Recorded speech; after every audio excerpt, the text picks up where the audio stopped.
All right, I'm back. It is time for cream cheese frosting. Our cake is cooled. I will turn it out of the pan later, but I want to get started on the frosting. So this is a think ahead thing because you need to bring both the butter and the cream cheese to room temperature. It has to be like super malleable. Now, if you didn't think about it yesterday and leave it out overnight, or you don't have, so many hours for this to happen, you can, like I did, cut your butter into small cubes, cut your cream cheese into smaller cubes.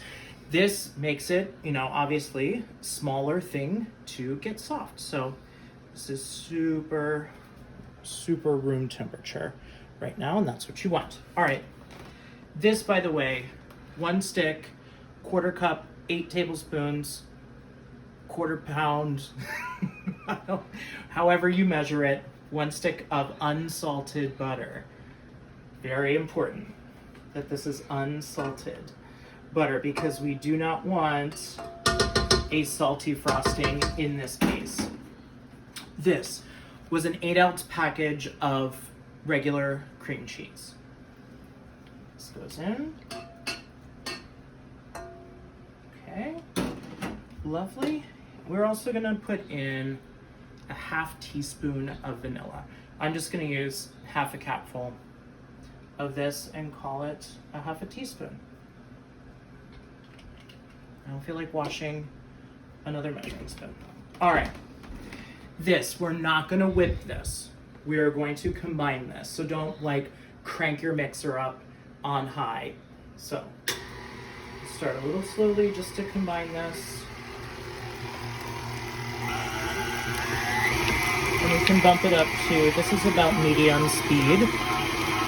Right now you want to incorporate the butter, vanilla, and cream cheese.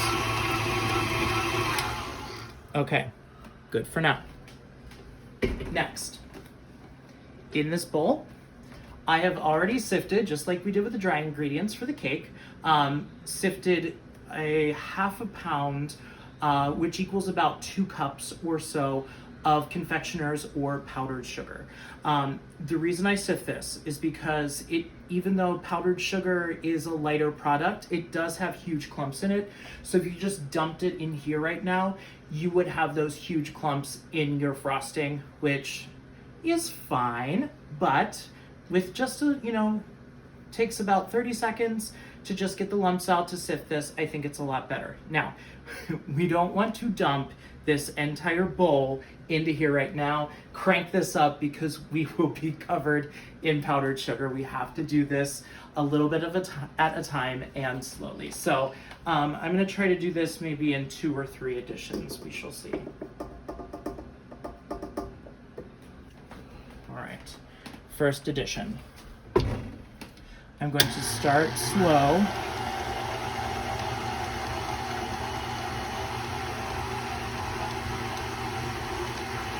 Wonderful. And it'll kind of seize up, and then the powdered sugar will melt into the cream cheese and butter. All right, next. I think I'm gonna do this in 3. Next one, start slow. Don't get cocky as this goes along and think, oh, I'll just bump this up. Increase the speed. See how it seizes up, and then, aha, now it starts to look like frosting. Wow. Okay, last addition. All the rest of this is going in. Okay. Again, slow to incorporate.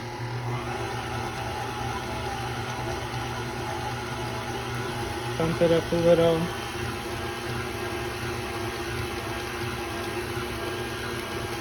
Okay, and then I give it kind of just a final whiz, and we're out. Okay, I do want to get all of this, or as much off the paddle as I can, because we're gonna need it for a cake. Now, admittedly, a mixer like this does not always get all the way to the very bottom of this bowl. So I do kind of whatever I'm mixing, whether it's cake batter or mashed potatoes or frosting or whatever it is, I like to by hand just kind of get in there and make sure it's mixed through. So come over here, and I'm going to do that really quickly right now. See, there's extra sugar around the rim. I just want to kind of grab that and then pull a little bit off the bottom just to make sure we are correct.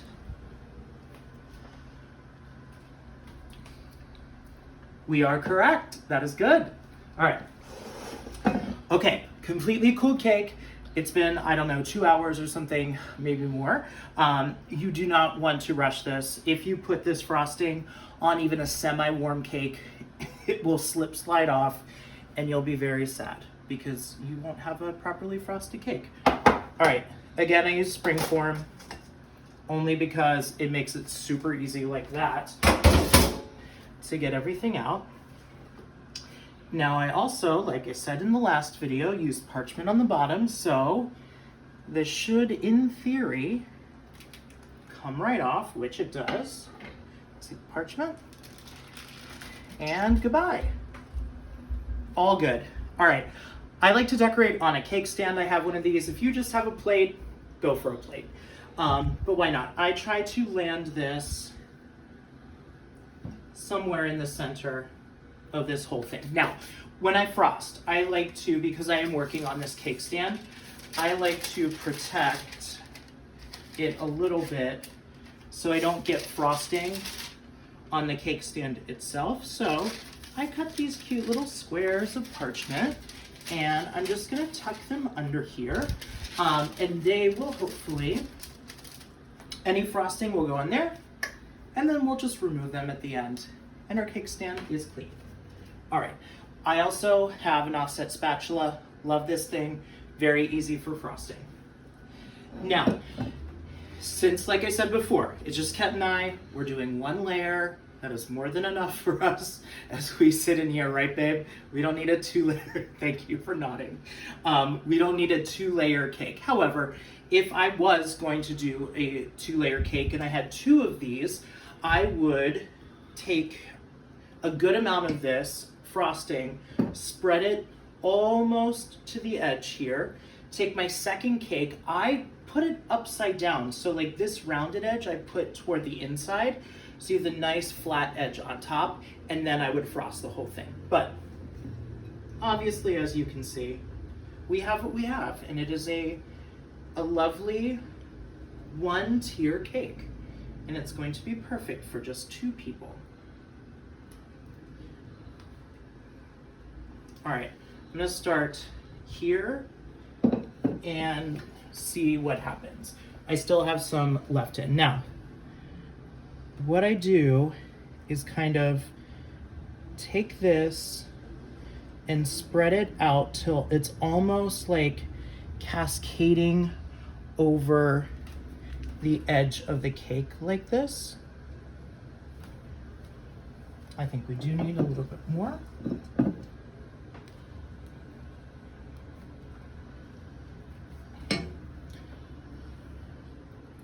I do like a lot of cream cheese frosting on these cakes because I don't know if people like the actual carrot cake or if they like cream cheese frosting more. I don't know. I don't know the answer to that. I like them both. It's hard to say. Okay. Now that we have this happening, I kind of keep spreading it out until we kind of get it falling a little bit over the sides.